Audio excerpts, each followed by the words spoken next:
For decades, the U.S. government fought against malnutrition in Latin America. Here in Guatemala, food distributions help build relationships with rural communities and educate them about proper sanitation and sustainable farming practices. Poverty rates are higher in the indigenous population, in the departments that have the highest indigenous population, and largely in the Western Highlands, not exclusively. The U.S. government's focus is now in the Western Highlands, trying to address chronic malnutrition and poverty. These remote areas also happen to be very near the Mexican border, where drug cartels grow marijuana bound for the United States. As long as you're poor, as long as you have no jobs, you're vulnerable. Our job is to give people opportunities and alternatives to drug-related, gang-related employment. This warehouse outside Guatemala City has over 500 tons of U.S. aid shipped here from the United States, a gift from the American people. It goes from here to villages all over the country where it's given out to needy families. But that may not be the last time that we see these white bags here behind me, because they're starting to reappear in the United States in some pretty unlikely places. Go hiking in the southern Arizona desert and you might see these bags again. That's because drug traffickers use them for smuggling marijuana back into the United States. Pinal County Sheriff's deputies see them all the time.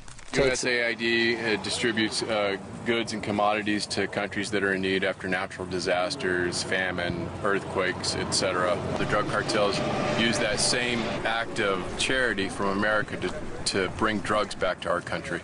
It's not exactly clear how bags from Guatemala end up in the hands of drug traffickers, but this U.S. aid worker says the instances are rare.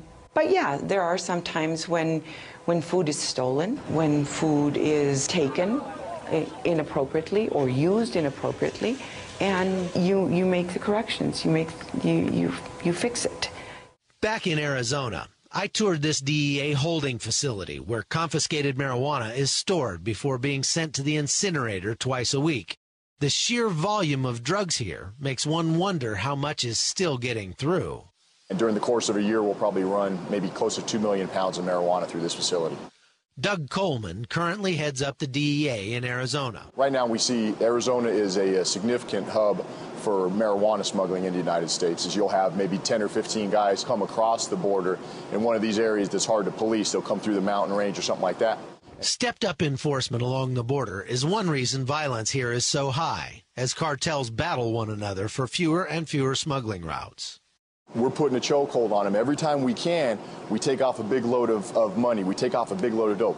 Well, somewhere down the line, somebody's accountable for that, which causes more fighting because somebody has to get killed, in order to pay off that debt, or they get held hostage to pay off the debt. So the violence is a continuous cycle.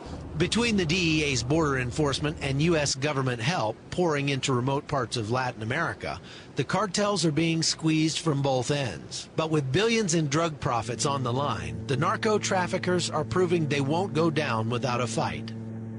On the Arizona-Mexico border, I'm Chuck Holton for CBN News.